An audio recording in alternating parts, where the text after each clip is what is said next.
Welcome to this lecture in the ongoing series of lectures on real analysis. Today we'll be looking at something called positive term series. Last time what we discussed was the root and ratio test. We won't be using any of these, so I won't recall the explicit statements. And here are the problems. These are the first two problems, and this is the third one. Alright, so now let's get started with the material. So we have the definition. A positive term series is just any series where each term is non-negative.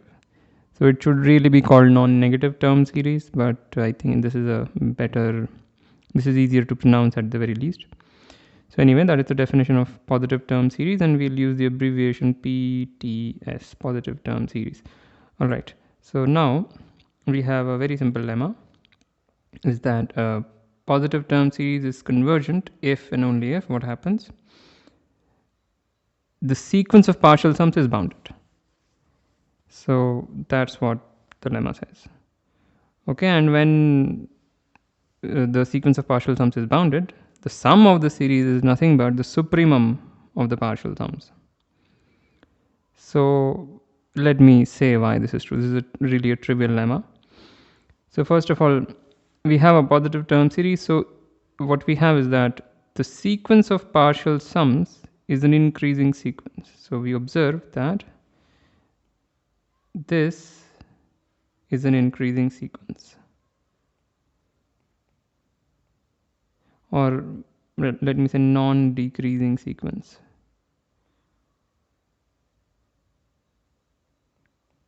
It may be a constant sequence, or it may not be strictly increasing, but it is certainly non-decreasing sequence. And when does such a sequence converge? It converges precisely when it is bounded above. So clearly this is bounded below, because it is after all a positive term sequence. Everything is bounded below by 0. So such a thing converges if and only if it is bounded above, and that's what the lemma says, the first part of the lemma anyway. And the second part says is that the sum of the series can be just written as the supremum of the sequence of partial sums, and that is also very simple, because since this is an increasing, or rather a non-decreasing sequence, the supremum is nothing but the limit of the sequence.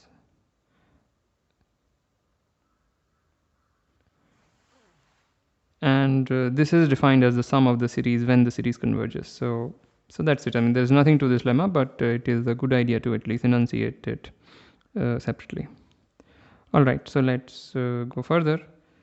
So for a positive term series which is convergent, we write this, meaning the sum is finite. That's what really is happening. And when it diverges, we write it like this, meaning the sum is infinite. So it's a very good notation. Okay.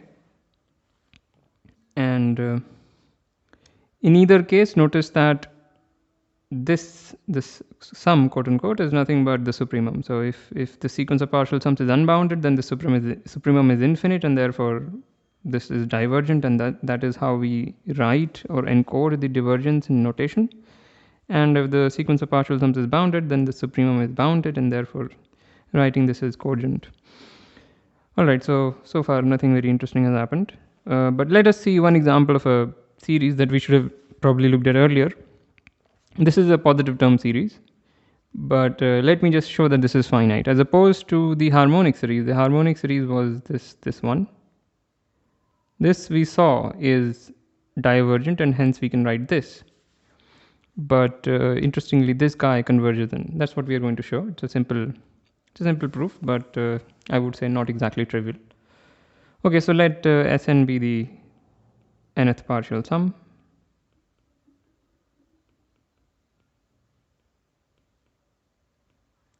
Okay, and we claim that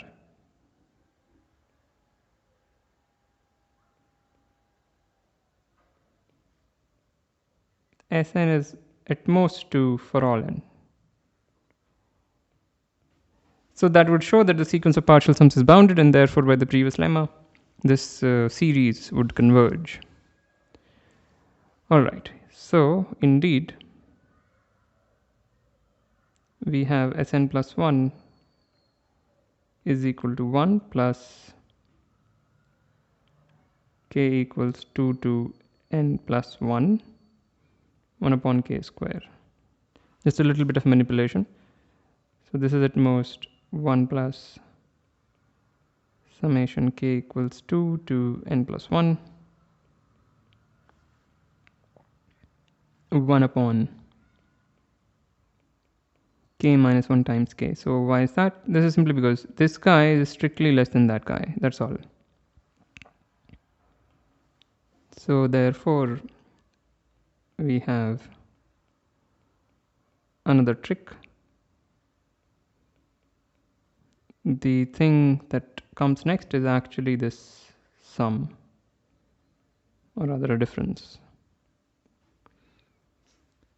So very simple, just verify that that is equal to that. And now this telescopes, some kind of telescopes, things cancel out.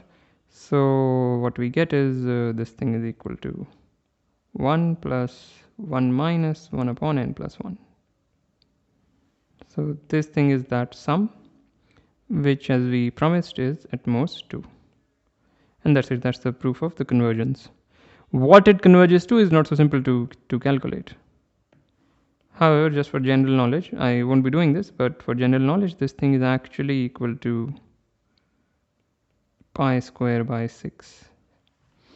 And this is a famous result of Euler. All right. So we continue. So suppose we have a series, then any series, not necessarily a positive term series, it's just a definition that for each finite subset f of the natural numbers, we define this, again, it's a partial sum, where the summation runs over only the elements of the finite set. So this finite set is not necessarily that contiguous set 1, 2, 3 up to n. It's not necessarily that. It could be any finite subset. So that's the definition of SF. And the lemma is that suppose we have some positive term series, and Sn be the sequence of partial sums, then this supremum, which has to do a lot with the convergence and divergence of this guy, as we saw, is nothing but this supremum. So again, this is a very simple lemma, but let me do the details. So here is the proof. So let f be a finite set. Yeah, let me explain what is this supremum. So this supremum is basically you take all these SFs. For each f you have this SF, meaning for every finite subset of natural numbers, you form that, you get this number and then put them all in a box and take the supremum. So it's that quantity. All right, so now fix a finite set.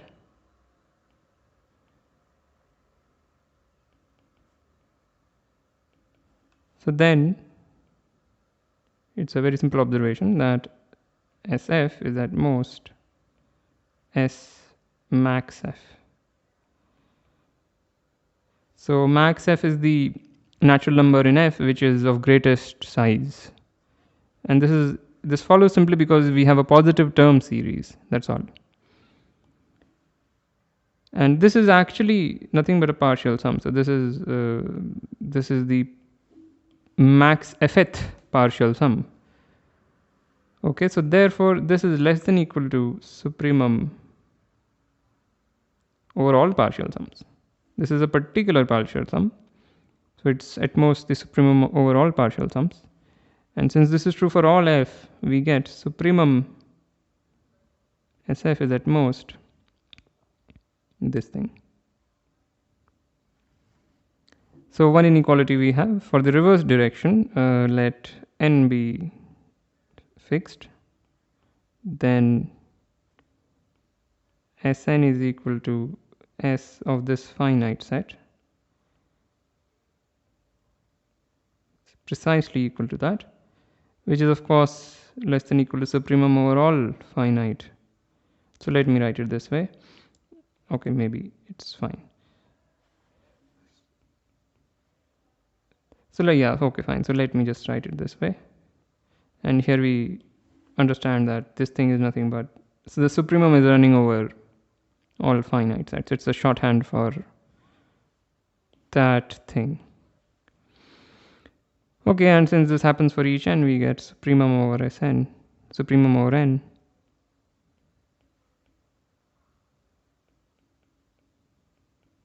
And if we combine these two things, we get the result. So that's it. That's a very simple lemma.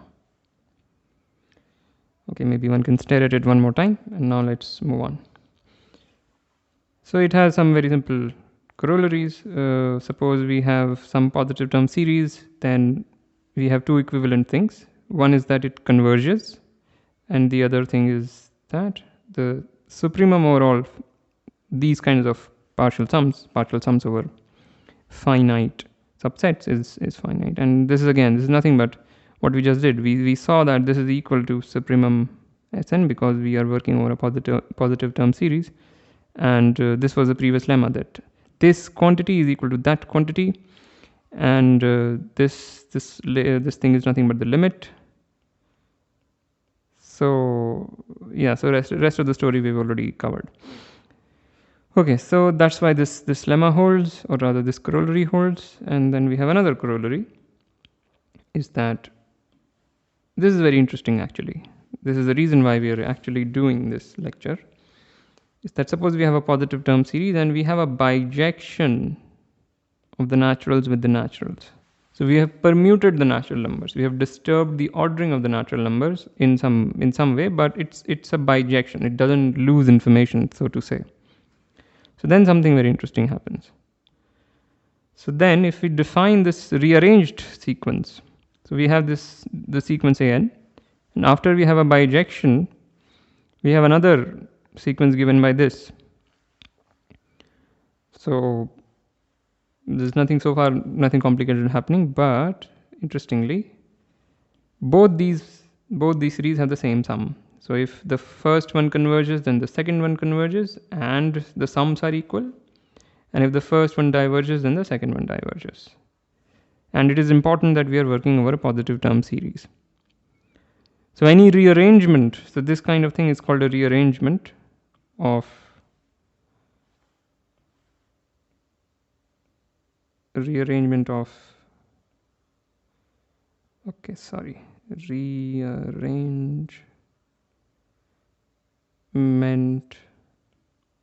the original series. For obvious reasons, this terminology is obvious because all we have done is kind of shuffled things around, rearranged the summands of the original series. So that's the reason why this is called a rearrangement. And it says that positive term series is not sensitive to rearrangement as far as convergence and the sum of the series is concerned. Okay, so now let us prove this. Okay, so let f be a finite set. We'll use the previous things. So let f be a finite set.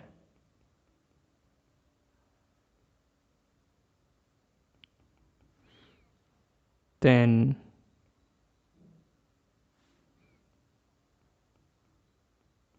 SF is the partial sum corresponding to the first series, and TF is the partial sum corresponding to the second series, the fth partial sum, which is nothing but, by definition, equal to that, because that's the definition of Bn, which, if we think a little bit, is equal to that. All right, which is nothing but the sigma fth partial sum of the first series. So the fth partial sum of the second series is the sigma fth partial sum of the first series. And now we just simply note that supremum SF f subset of n finite, this is nothing but supremum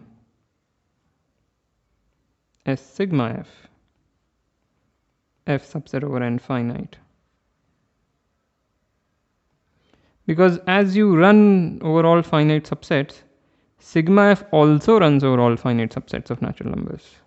So this set is same as that set, and therefore the supremums are the same. And as we saw, this is nothing but supremum of Tf, f finite, which is by the previous corollaries. This is the sum of the second series. It could be finite or infinite, and the previous one is the sum of the first series, and therefore these two things are equal. So very nice proof, but once we put all those easy things together, it comes together very smoothly. Okay, and let me just say that it is important to have a positive term series for this theorem, otherwise this is not true, and here is the example. So we start with some series of this sort. So this is a series where you can see it converges to 0.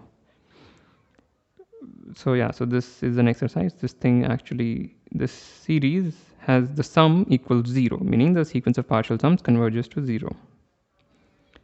And yeah, so this series converges. And now we have a certain rearrangement, which I won't make very explicit, but if you just stare at it, you will figure out what I am trying to really write. I could write it down explicitly, but it's a bit cumbersome. So this particular rearrangement as an exercise, you can show that this diverges. So with this, I end this lecture. As usual, like, comment, share, subscribe. I also have Patreon. The link is in the description below. Thank you for listening, and I'll see you next time.